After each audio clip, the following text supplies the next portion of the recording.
আচ্ছা দেখো, যেটা বলছিলাম তোমাদের যে যদি CrO3 C5H5N পিরিডিন আর CH2Cl2 মেশানো হয় তাহলেও প্রাইমারি অ্যালকোহল থেকে অ্যালডিহাইড উৎপন্ন হচ্ছে।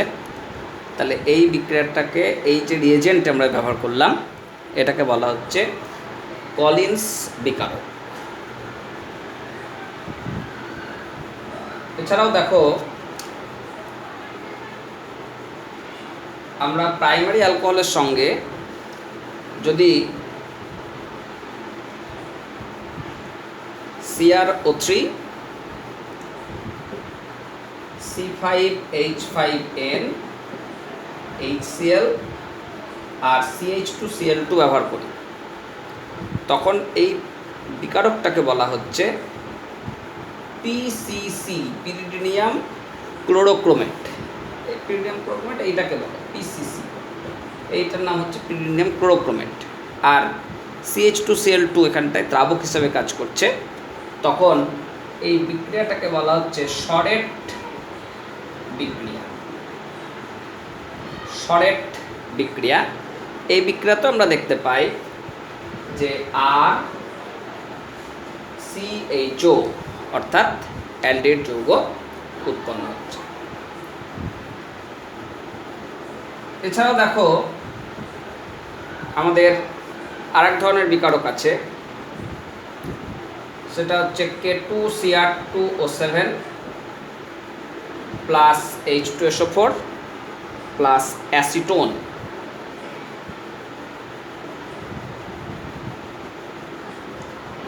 এটা দিলেও অ্যালডিহাইড যৌগ তৈরি হয়। তা এই বিক্রিয়াটাকে বলা হয় জোন্স, এই রিয়েজেন্টটাকে বলবো জোন্স রিয়েজেন্ট বা জোন্স বিকারক, আর বিক্রিয়াটাকে বলবো জোন্স বিক্রিয়া। তাহলে এই যে বিভিন্ন পদ্ধতি দেখছো, এই পদ্ধতিগুলোর সাহায্যে আমরা প্রাইমারি অ্যালকোহল থেকে অ্যালডিহাইড প্রস্তুত করতে পারি। এছাড়াও দেখো আর একটা পদ্ধতি আছে, তোমরা অ্যালকোহল চ্যাপ্টার পড়তে গিয়ে দেখেছো যে কপার 300 ডিগ্রি সেলসিয়াস উষ্ণতা, কপার চূর্ণ আর 300 ডিগ্রি সেলসিয়াস উষ্ণতা যদি উত্তপ্ত করি, তাহলেও আমরা দেখব কি যে CH2OH গ্রুপ থেকে এখান থেকে একটা হাইড্রোজেন আর এখান থেকে একটা হাইড্রোজেন পরমাণু বেরিয়ে যায়, দিয়ে তৈরি হয় RCHO। তাহলে অ্যালডিহাইড যৌগ আমরা বিভিন্নভাবে প্রাইমারি অ্যালকোহল থেকে প্রস্তুত করতে পারছি। এছাড়াও ধরো, এটাকে তুমি যদি MnO2, আচ্ছা MnO2 দিয়ে এটাকে করা যাবে না, ডবল বন্ড না থাকলে হবে না, এটা ছাড়ো। তা যাই হোক, আমরা MnO2 রিঅ্যাকশনটা পরে নিচ্ছি। তাহলে আমরা একটা উদাহরণ দেখে নিই। যেমন ধরো CH3CH2OH ইথানল,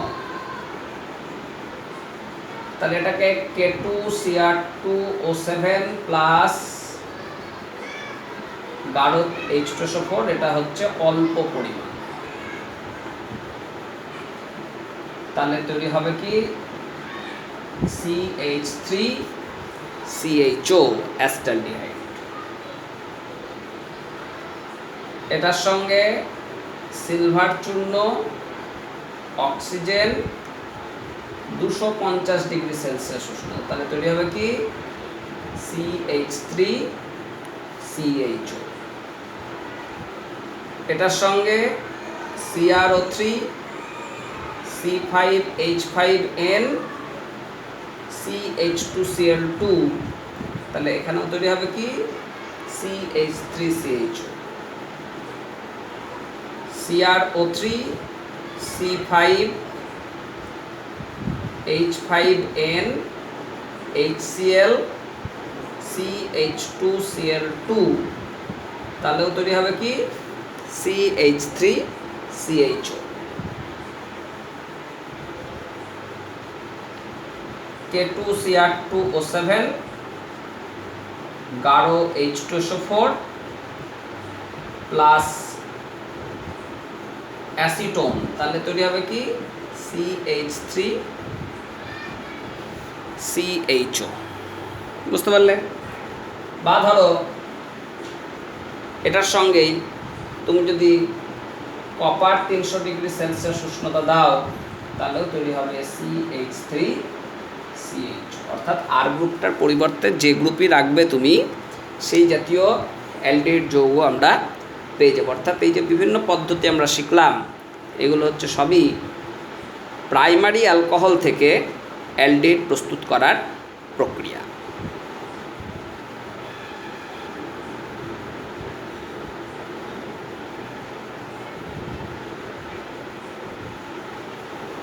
আবার দেখো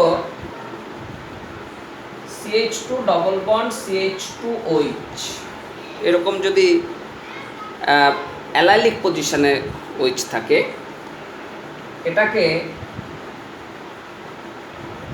MnO2 আর CH2Cl2 সহযোগে যদি জারণ করা হয় তাহলে তৈরি হবে CH2 ডবল বন্ড CH, বা তুমি যদি বেনজাইল অ্যালকোহল নাও, এটার নাম মাথায় রাখবে বেনজাইল অ্যালকোহল, তাহলে এটাকে MnO2 CH2Cl2 দিলে তৈরি হবে বেঞ্জালডিহাইড। তাহলে প্রাইমারি অ্যালকোহল থেকে এরকম বিভিন্ন প্রক্রিয়ার সাহায্যে আমরা অ্যালডিহাইড যৌগ প্রস্তুত করতে পারি। এবারে আমরা চলে আসব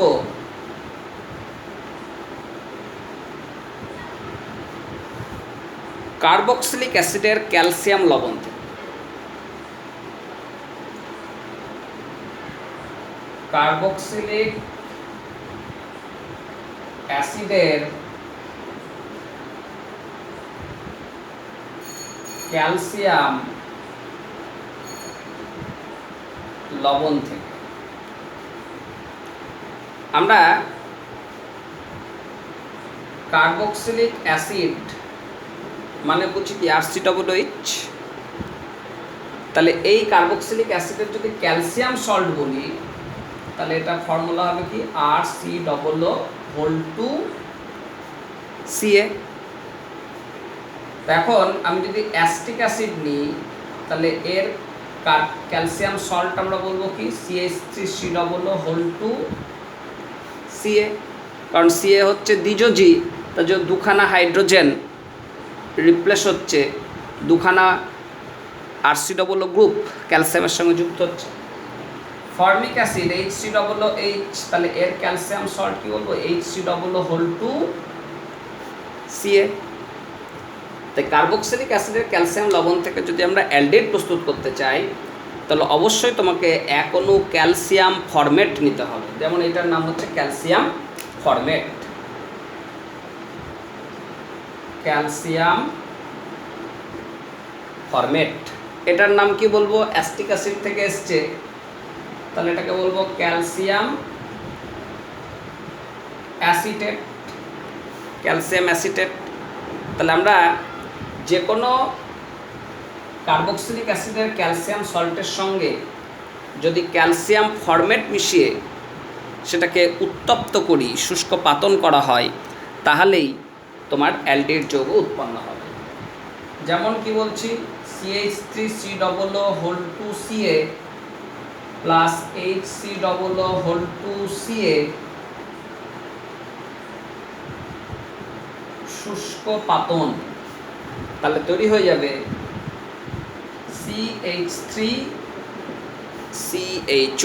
CH3CHO, তার সঙ্গে ক্যালসিয়াম কার্বনেট উৎপন্ন হবে প্লাস CaCO3। এককভাবে যদি তুমি শুধু ক্যালসিয়াম ফরমেট নাও, এককভাবে ক্যালসিয়াম ফরমেট নিয়ে শুষ্ক পাতন করো তাহলে তৈরি হবে কি ফর্মালডিহাইড। তাহলে তৈরি হয়ে গেল ফর্মালডিহাইড। বা ধরো বেঞ্জয়িক অ্যাসিড C6H5COOH, তার যদি আমরা ক্যালসিয়াম সল্ট নিই তাহলে এটাকে বলবো কি ক্যালসিয়াম বেঞ্জয়েট। ক্যালসিয়াম বেঞ্জয়েট, এই ক্যালসিয়াম বেঞ্জয়েটের সঙ্গে যদি আমরা ক্যালসিয়াম ফরমেটের রিয়াকশান করি, তাপ দেওয়া হয়, শুষ্ক পাতন করি, তাহলে এখানে তৈরি হবে বেঞ্জালডিহাইড C6H5CHO। তাহলে এখানে হলো অ্যাসটালডিহাইড, এখানে হয়েছে ফর্মালডিহাইড, আর এখানে হবে বেঞ্জালডিহাইড।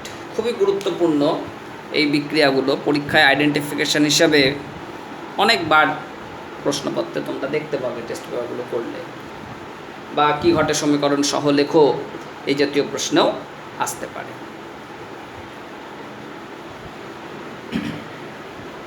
এছাড়া দেখো এবার আমরা আলোচনা করব কার্বক্সিলিক অ্যাসিড থেকে।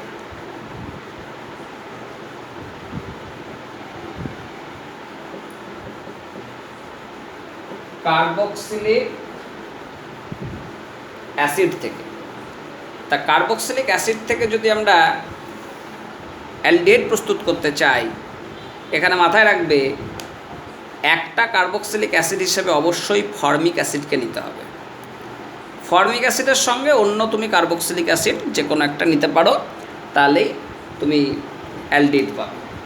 তাহলে কি বলছি, যে কোনো কার্বক্সিলিক অ্যাসিড মানে RCOOH, তার সঙ্গে তুমি নিলে ফর্মিক অ্যাসিড।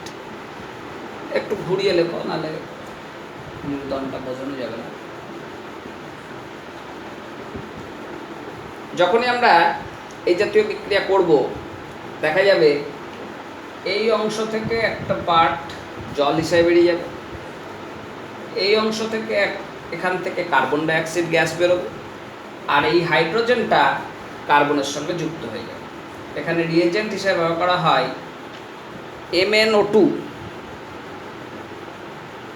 Mn তাহলে প্লাস পরে চলে যাচ্ছে, MnO +2, ম্যাঙ্গানিজ +2, MnO, আর টেম্পারেচার রাখবে 300 ডিগ্রি সেলসিয়াস। এছাড়াও তুমি থোরিয়াম অক্সাইড TiO2, থোরিয়া বলে, আর টেম্পারেচারটা এখানে 350 ডিগ্রি সেলসিয়াস। তা দেখো কি তৈরি হবে, RCHO plus H2O plus CO2। তাহলে এভাবে আমরা কার্বক্সিলিক অ্যাসিড থেকে অ্যালডিহাইড প্রস্তুত করতে পারি, কিন্তু কার্বক্সিলিক অ্যাসিডগুলোর মধ্যে একটি কার্বক্সিলিক অ্যাসিড হিসাবে অবশ্যই ফর্মিক অ্যাসিড মলিকিউলটাকে থাকতে হবে। দেখো আমরা এক্সাম্পল যদি নিই, তাহলে CH3COOH plus HCOOH, MnO 300 degree Celsius উষ্ণতায় তৈরি হবে CH3CHO। তাহলে CH3CO, এখান থেকে H, বাকি জল আর কার্বন ডাইঅক্সাইড বেরিয়ে গেল। বা ধরো তুমি যদি শুধু ফর্মিক অ্যাসিড নাও, তাহলে এটাকে MnO আর 300 ডিগ্রি সেলসিয়াস উষ্ণতায় উত্তপ্ত করলে তৈরি হবে HCHO formaldehyde plus CO2 plus H2O। তাহলে এখানে তৈরি হয়ে গেল কি ফর্মালডিহাইড, এখানে অ্যাসটালডিহাইড, এখানে ফর্মালডিহাইড। একই রকমভাবে তুমি যদি বেঞ্জয়িক অ্যাসিড নাও, তার সঙ্গে ফর্মিক অ্যাসিড মিশিয়ে থোরিয়া 350 ডিগ্রি বা MnO 300 ডিগ্রি যদি যোগ করো, তাহলে তৈরি হবে বেঞ্জালডিহাইড। তাহলে এই রিয়াকশানগুলোর মাধ্যমে আমরা কি দেখতে পাচ্ছি, যে কার্বক্সিলিক অ্যাসিড থেকে আমরা কিভাবে অ্যালডিহাইড যৌগ প্রস্তুত করছে।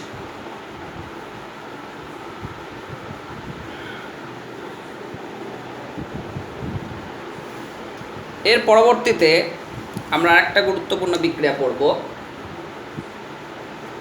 রোজেন মান্ড বিজারণ বিক্রিয়া, রোজেন মান্ড রিডাকশন রিঅ্যাকশন। এটা মাথায় রাখবে, অ্যাসিড ক্লোরাইড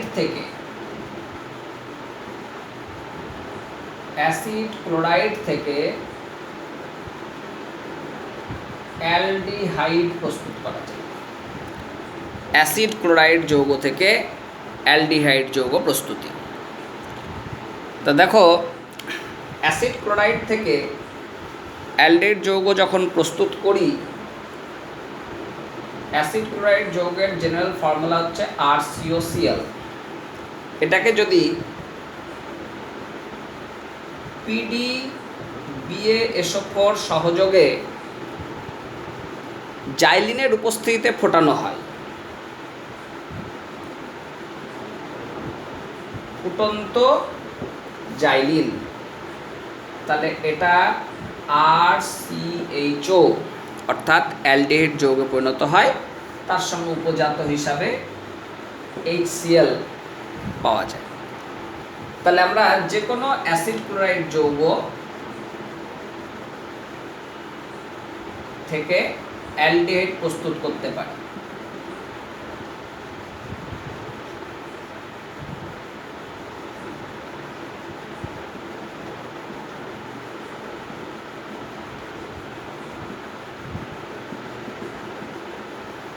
কিন্তু মাথায় রাখবে, এই প্রক্রিয়ার সাহায্যে আমরা ফর্মালডিহাইড গঠন করতে পারি না।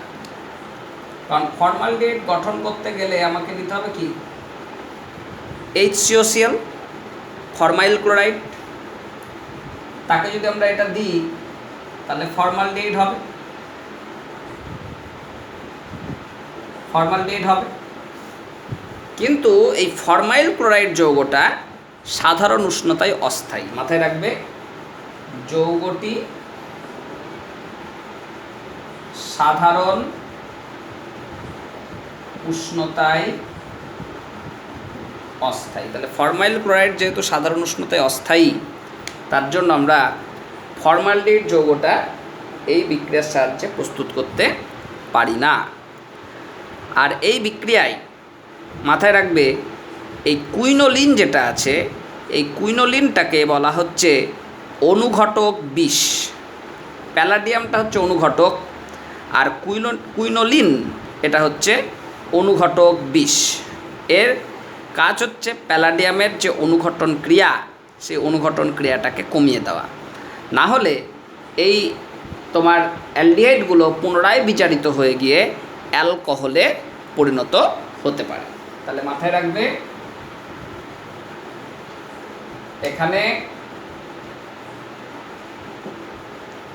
এখানে তোমার প্যালাডিয়াম অনুঘটক হিসাবে ব্যবহৃত হয়,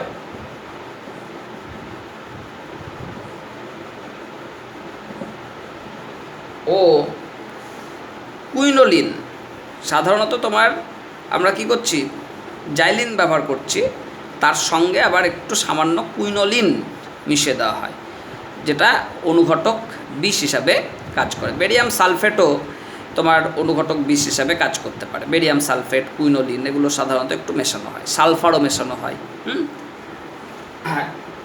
হিসেবে ব্যবহৃত হয়। ও বেরিয়াম সালফেট, কুইনোলিন, সালফার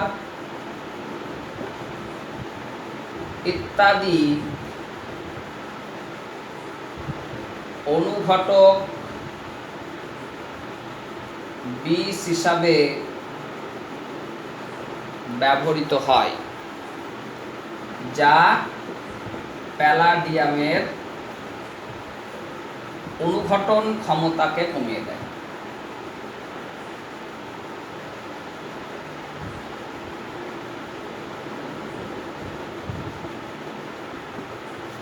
প্যালাডিয়ামের যে অনুঘটন ক্রিয়া, সে অনুঘটন ক্রিয়াটাকে কমিয়ে দেওয়াই হচ্ছে কুইনোলিন, সালফার, বিএসও4 এই সমস্ত যৌগগুলোর কাজ। এগুলো দিয়ে অনুঘটন ক্রিয়াটাকে রোধ করা হয়। না হলে এগুলো কী হবে, যে অ্যালডেট যেটা পরিণত হচ্ছে বিজারিত হয়ে, সেই অ্যালডেটগুলো পুনরায় অ্যালকোহলে অর্থাৎ প্রাইমারি অ্যালকোহলে পরিণত হয়ে যেতে পারে।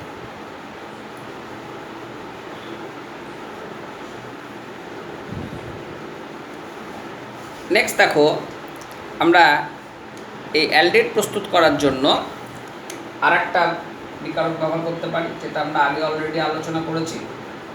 সেটা হচ্ছে গ্রিগনার্ড বিকারক। গ্রিগনার্ড বিকারক থেকে আমরা অ্যালডেট প্রস্তুত করতে পারি। তোমরা জানো সবাই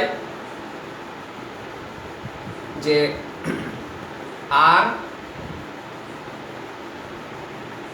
আরসেন HCN, তার সঙ্গে যদি RMgX এর বিক্রিয়া ঘটানো হয় শুষ্ক ইথার মাধ্যমে, তাহলে আর গ্রুপটা গিয়ে কী হবে, কার্বনের সঙ্গে যুক্ত হবে। তাহলে আমাদের প্রোডাক্ট পাওয়া যাবে কি, RC ডবল বন্ড NMgX, এখানে একটা H, যেটাকে পরবর্তীতে যদি হাইড্রোলিসিস করা হয় তাহলে তৈরি হবে কি RCH ডবল বন্ড O। তাহলে তুমি এখানে আর গ্রুপ হিসাবে যাই নাও সেই গ্রুপটা প্রবেশ করবে। যদি CH3MgBr বা C2H5MgBr নাও, তাহলে এখানে CH3 বা C2H5 তৈরি হয়ে যাবে। কিন্তু এই বিক্রিয়ার সাহায্যেও তুমি ফর্মালডিহাইড যৌগটাকে প্রস্তুত করতে পারবে না। এই বিক্রিয়াতে ফর্মালডিহাইড উৎপাদন হবে না। এছাড়াও তোমরা দেখেছো যে ইথাইল অর্থোফরমেট বলে একটা যৌগ আছে, বলেছিলাম আগে, HCOC2H5 ইথাইল অর্থোফরমেট। এর সঙ্গে যদি আমরা গ্রিগনার্ড বিকারকের বিক্রিয়া করি RMgX ইথার মাধ্যমে, তাহলে আমাদের এক্ষেত্রেও তৈরি হয়ে যায় অ্যালডিহাইড যৌগ। প্রথম ধাপে পাওয়া যাবে RCH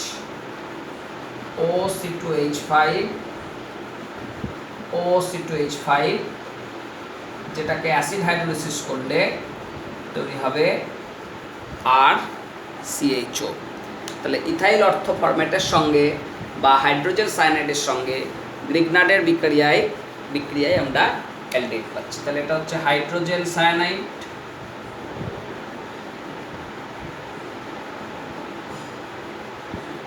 আর এটা হচ্ছে ইথাইল অর্থোফরমেট। তাহলে হাইড্রোজেন সায়ানাইড এবং ইথাইল অর্থোফরমেট এইগুলোর সঙ্গে যদি আমরা গ্রিগনার্ডের বিক্রিয়া করি তাহলে অ্যালডিহাইড যৌগ তৈরি হয়। একই রকমভাবে আমরা যদি তোমার এস্টার যৌগের সঙ্গে বিক্রিয়া করি, এস্টারের সঙ্গে বিক্রিয়া করলেও গ্রিগনার্ড বিকারকের সঙ্গে এস্টারের বিক্রিয়াতেও তোমার অ্যালডিহাইড যৌগ পাওয়া যেতে পারে। এগুলো আমরা বিশেষ উদাহরণে আর যাচ্ছি না, কারণ হ্যালোঅ্যালকেন হ্যালোআইন পড়ানোর সঙ্গে তোমরা দেখেছো গ্রিগনার্ড নিয়ে বিস্তারিত আলোচনা হয়েছিল, তার জন্য আমরা সংক্ষেপে একটু আলোচনা করছি। তাহলে আমরা RMgX plus HC double bond OC2H5 ethyl format, তার সঙ্গে যদি এটা রিঅ্যাকশন করি এটা খুলে যাবে। তাহলে তৈরি হবে কি RCOMgX OC2H5, যেটাকে পরবর্তীতে হাইড্রোলিসিস করলে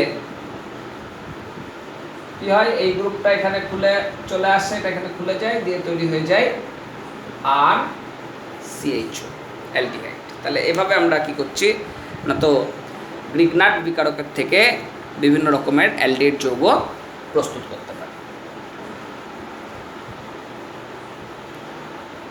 আমরা আজকে একটা লাস্ট বিক্রিয়া করব, অনেক বিক্রিয়া আছে, একদিনে হবে না, ঘন ঘন আমাদের এই আলোচনা করতে হবে এবার।